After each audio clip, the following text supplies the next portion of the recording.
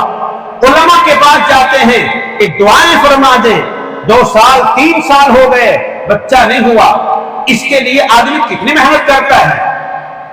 جن کے اولاد نہیں ہے ان سے پوچھو اولاد کی قیمت، کہ اولاد کی کتنی قیمت ہے۔ حکیموں کے پاس، تعویذ گنڈے والوں کے پاس، اور اسی طریقے سے علماء کے پاس دعا کرانے کے لیے آدمی محنت کرتا ہے۔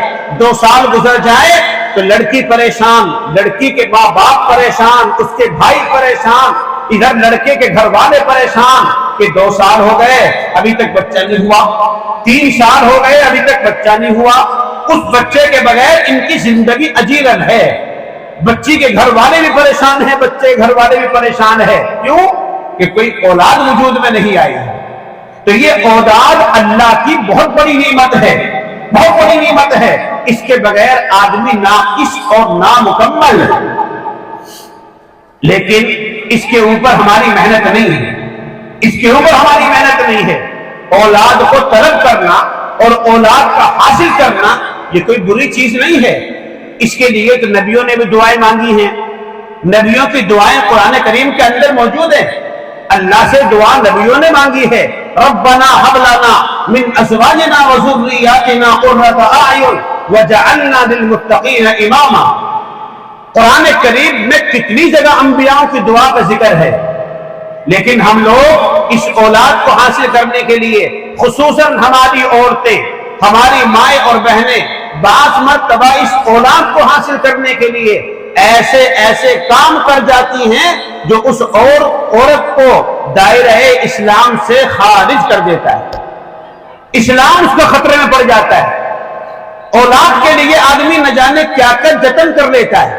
تعویذ والا جو بتا دے اسی کرنے کے لیے تیار، حکیم جو نسخہ بتا دے اسے کرنے کے لیے تیار، جو آدمی جو کچھ بتا دے اسے کرنے کے لیے تیار۔ لیکن اولاد کا دینا اور اولاد کا نہ دینا یہ کس کے قبضے میں ہے؟ یہ کسی حکیم کے قبضے میں نہیں ہے، یہ کسی ڈاکٹر کے قبضے میں نہیں ہے، یہ کسی گنڈے اور تعویذ والے کے قبضے میں نہیں ہے۔ یہ کس کے قبضے میں ہے؟ اللہ کہتا ہے یَهَبُ لِمَن يَشَاءُ إِنَاثًا وَيَهَبُ لِمَن يَشَاءُ الذُّكُورَ۔ اللہ تعالیٰ جسے چاہتا ہے لڑکی دیتا ہے، جسے چاہتا ہے اللہ لڑکا دیتا ہے، جسے چاہتا ہے اللہ دونوں دیتا ہے، اور جسے چاہتا ہے اللہ کچھ بھی نہیں دیتا، اس کی گود کو بانجھ بنا دیتا ہے۔ دنیا کا کوئی حکیم اور کسی حکیم کا نسخہ اس عورت کی گود سے بچہ پیدا نہیں کر سکتا کہ جس کی گود کو اللہ نے باندھ دیا۔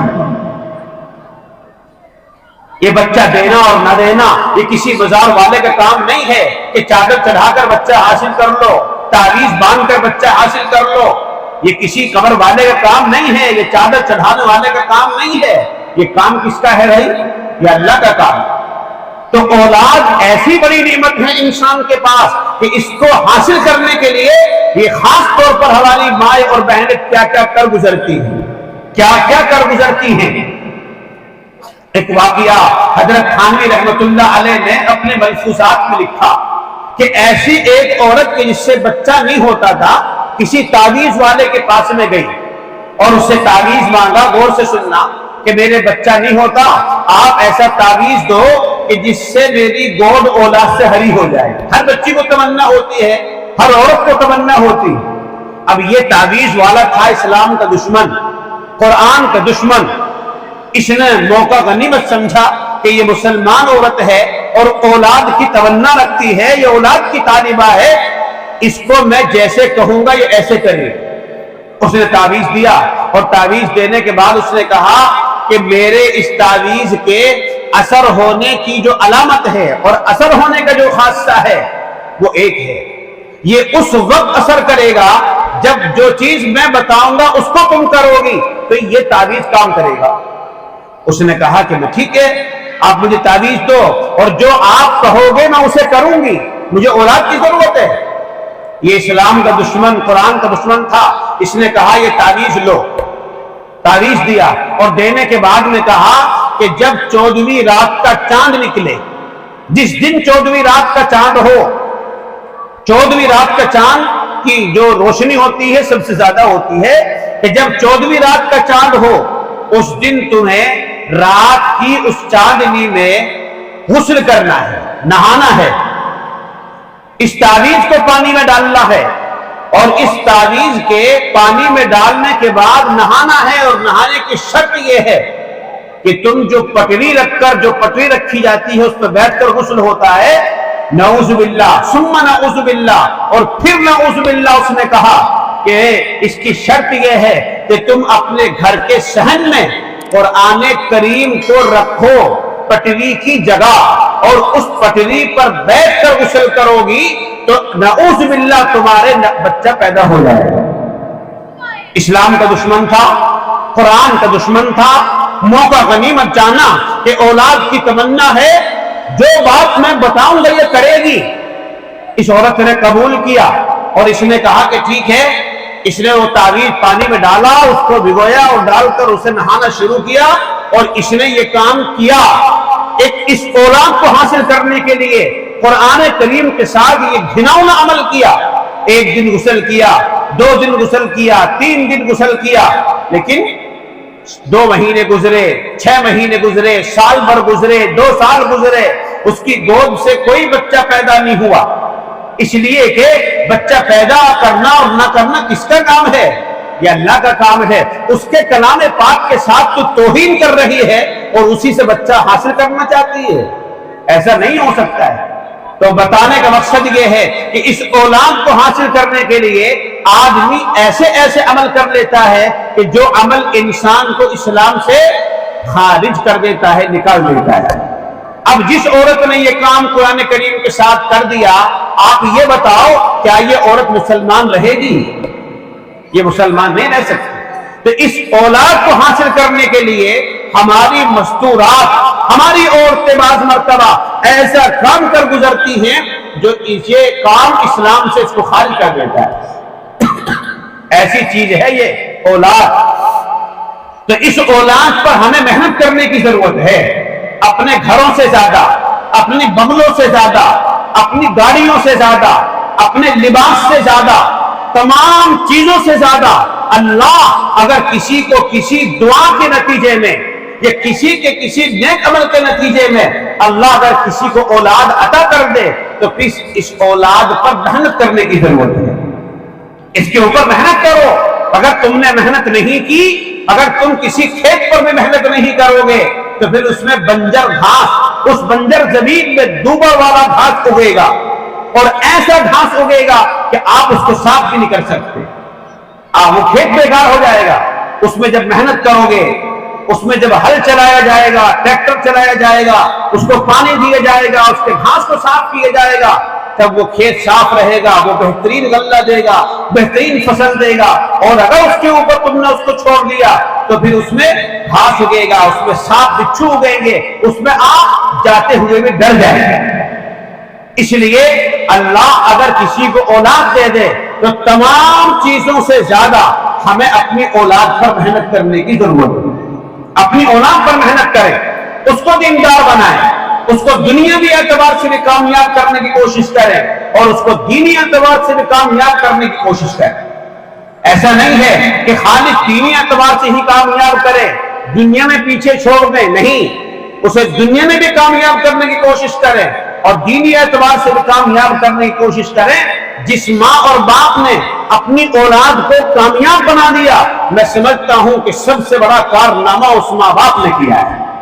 چاہے بنگلہ نہ ہو، چاہے گاڑی نہ ہو، اور چاہے اور دوسری باتیں ہمارے پاس میں موجود نہ ہو، اگر کسی باپ کی اور کسی ماں کی اولاد کامیاب ہے تو میں سمجھتا ہوں کہ بہترین بنگلے والوں سے باعزت وہ آدمی ہے کہ جس آدمی نے اپنی اولاد کو دینی اور دنیاوی اعتبار سے کامیاب بنایا۔ ایک آدمی بنگلے میں تو رہتا ہے لیکن بچہ شراب پی رہا ہے، ایک آدمی بنگلے میں رہتا ہے لیکن بچہ تاش کھیل رہا ہے، ایک آدمی نے بہترین بنگلہ بنایا ہوا ہے لیکن بچہ چوری میں ملوث ہے۔ یہ کیا بنگلہ ہے؟ تو نے بنگلے پر محنت کی ہے، تو نے کوٹھی اور مکان پر محنت کی ہے، اپنی اولاد پر محنت نہیں کی۔ اس سے برا آدمی کون ہو سکتا ہے؟ اس سے برا آدمی کون ہو سکتا ہے؟ اس لیے بھائی تمام چیزوں سے زیادہ اپنی اولاد پر محنت کرنے کی ضرورت ہے۔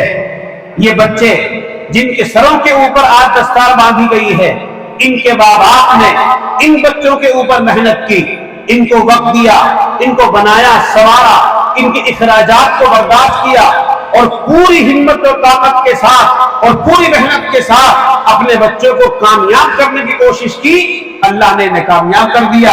آج اتنے مجمع کے سامنے ان کے سروں کے اوپر یہ پگڑی باندھی جا رہی ہے، اتنے مجمع کے سامنے ان کے سروں کے اوپر یہ پگڑی باندھی جا رہی ہے۔ ان کے باپ کے دل سے پوچھو اور ان کی ماں کے دل سے پوچھو کہ آج ان کو کتنی خوشی ہو رہی ہے کہ میرے بچے کے سر کے اوپر دستار باندھی گئی، یہ حافظ قرآن بن گیا، اور اتنے مجمع کے سامنے انہیں عزت مل رہی ہے۔ ان کے ماں باپ کی خوشی کا کیا عالم ہے، اتنا بڑا اعزاز مل رہا ہے۔ انہوں نے اپنے بچوں پر محنت کی تو ان کی محنت سامنے آ گئی، اللہ تعالیٰ ان کی محنت کو قبول فرمائے۔ یہ محنت کرنے کی ضرورت ہے، اسی طرح محنت کر کے اپنے بچوں کو آگے بڑھانے کی ضرورت ہے۔ آج مسلمانوں کو دونوں میدان میں آنے کی ضرورت ہے، دنیاوی اعتبار سے بھی بڑھیں اور دینی اعتبار سے بھی بڑھیں۔ اگر ہم خالص دین ہی دین میں رہ گئے اور دنیا میں پچھڑ گئے تو دنیا تمہیں پیچھے پچھاڑ دے، اور خالص دنیا میں چلے گئے اور دین کو چھوڑ دیا تو بھی یہ دنیا تمہارے کوئی کام کی نہیں ہے۔ ہمیں دونوں کو لے کر چلنا ہے، دین کو بھی لینا ہے، دنیا کو بھی لینا ہے، اور دونوں کو ساتھ لے کر ہمیں آگے بڑھنا ہے۔ دین اور دنیا کے ساتھ ہمیں آگے بڑھنا ہے اور ترقی کرنی ہے۔ اپنے بچوں کو دنیاوی میدان میں بھی آگے بڑھانا ہے اور دینی میدان میں بھی آگے بڑھانا ہے۔ انشاءاللہ کہو گے سب لوگ ماشاءاللہ۔ اس مدرسے نے یہ محنت کی اور اس محنت کے نتیجے میں یہ 2 بچے حافظ قرآن، 3 بچے حافظ قرآن بنے۔ ایک بچہ ابھی موجود نہیں ہے، آ جائے گا، یہ آ رہا ہے، وہ بھی حافظ قرآن بنا ہے۔ اس مدرسے کی محنت کے نتیجے میں مولانا عبدالرؤوف صاحب اور یہاں کے استاد و ذمہ دار اور یہاں کے محتمین اور یہاں کے معاونین، تمام لوگوں کی محنت کے نتیجے میں یہ 3 بچے حافظ قرآن بنے۔ 2 بچیوں نے ناظرہ کلام پاک مکمل کیا۔